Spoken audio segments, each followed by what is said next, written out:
Yes, good morning, Maki. Pasado alauna ng madaling araw, nag-proklama ng Board of Canvassers ng San Juan City ang mga nakahalal na kandidato.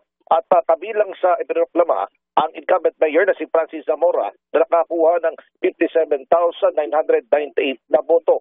Vice Mayor AAA Agkawili na nakakuha naman ng 48,600 votes. At Congressman para sa Lone District ng San Juan, Attorney Bel Zamora na nakakuha ng 44,545 votes. Bukod dito, ipinoklama rin ang mga nahalal bilang mga konsyal ng lungsod. Dinagsari ng mga taga-suporta ng mga nahalal ang canvassing area na sa kabila ng naranasan ng malakas na pagulan kagabi, tumagal nga ito ng ilang oras ay nagsipagtungo din dito ang mga supporters. 79% na resulta ng botohan ay nai-transmit sa City Board of Canvassers at ang isang clustered precinct ay manual ang ginawang pag-canvass dahil baka ilang ulit itong nabigong mai-transmit mula sa kanilang polling center. Mula rito sa San Juan City, ako si Carlo Mateo ng Super Radio DCWB, dapat totoo para sa eleksyon 2025. So Carlo, ano na to? No, well, proclaimed na, obviously, yun yung kababanggit mo lang. Pero ibig sabihin, was it smooth yung transmission dito sa San Juan? Hindi nagkaroon ng aberya, kaya nakapag-proclaim na tayo sa San Juan? Oo, naging ang unang nahirapan nga lamang dahil alas 7 ng gabi, kinumbin na itong Board of Canvassers. Nagka-aberya doon mismo sa city canvassing area dahil sa signal. No, kaya ito'y inayos pa. Pasado alas 10 na ng umubra yung kanilang signal, kaya mabilis yung pasok ng mga datos. At meron lamang isang clustered precinct ng isa sa mga barangay. At ito na lamang yung hinabol kasi nung nagsipagpasukan yung mga datos, ang bilis, umabot ng 99%. No? At isa na nga lang yung hindi nabilang yun, kaya dumating mismo yung mga miyembro ng board at yung buo, yung mga teachers, yung mga staff na kasama, at nagsumiti sila ng dahilan kung bakit hindi sila nakapag-transmit ng maayos. Kaya ginawang manual ang pagbibigay ng datos. At ito na nga, ang matapos dito ay inihayag na 100%, no? 100% na naka-advance na ang mga boto at inayos na mga dokumento. Pasado alauna ay ipiroklama na ang mga nanalo. Pero sa kabila niyan, talaga naman buhos ang napakalakas na ulan. Kaya ilan sa mga supporters makikitang pumasok dito sa canvassing area na basa. Halos pasado alas 12 na nang matapos yung malakas na pagulan. Pero sa mga oras na ito ay umaabo na naman dito sa area ng San Juan. Kuya Kaloy. Yeah, Kuyang Emil, magandang umaga sa inyo. Kuya Kaloy, sa Pasig, tangay ni Mayor Vico, yung kanyang mga konsyal, landslide.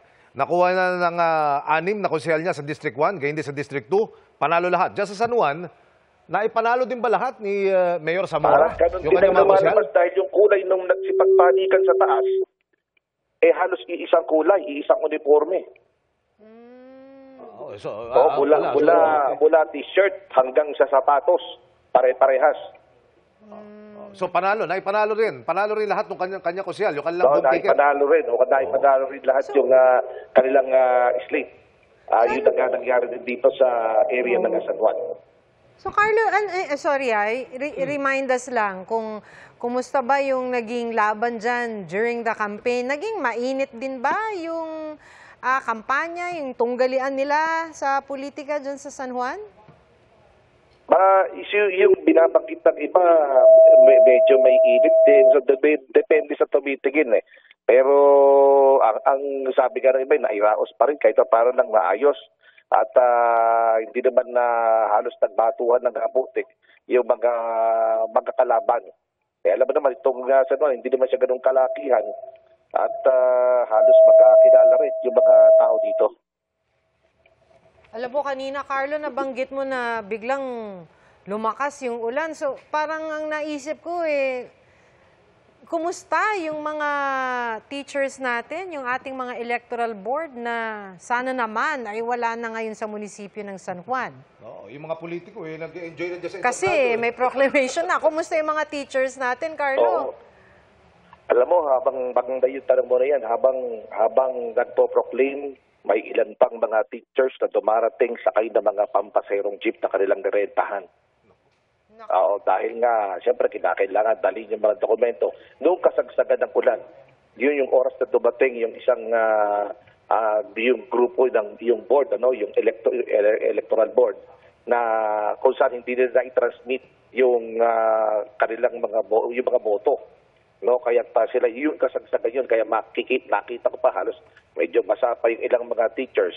Pero siguro na ibaba naman nila yung tolda nung jeep na kanilang ginamit. Pero tama yung binanggit mo, yung ilan talaga namang nung umalis ako, meron pang mga humahabol Mga humahabol ng mga teachers na tuloy-tuloy na nagdadala ng ilang mga election paraphernalias, mga ginamit, kasama na yung ACM na kanilang ginamit nitong nakalipas na eleksyon.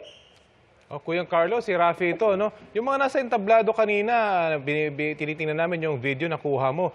Sino-sino ito, bukod sa pamilya, nitong si Mayor Zamora?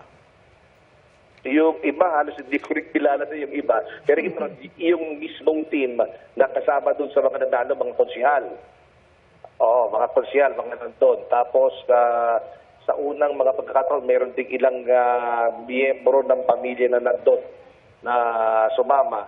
At parang ang basketball team dahil nakita mo, di ba, isa yung kanilang damit, kumbaga, isa yung kompas ng kanilang dating.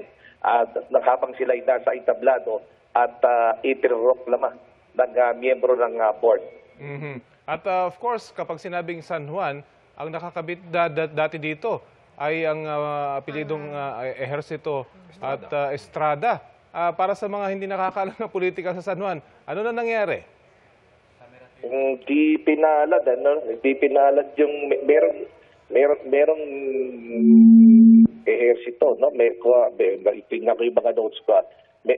Merong kumandidato pero hindi pinalad Hindi pinalad na manalo doon sa isang pwesto yung nakita dito ko yung aking mga notes dito. Pero maganda rin naman yung laban, maganda rin naman yung boto pero hindi pinalad ng mga kalaban yung isa sa mga kasama ng slate ng mga Zamora. Okay, maraming salamat sa iyong update ha, Carlo Mateo ng Super Radyo DZBB.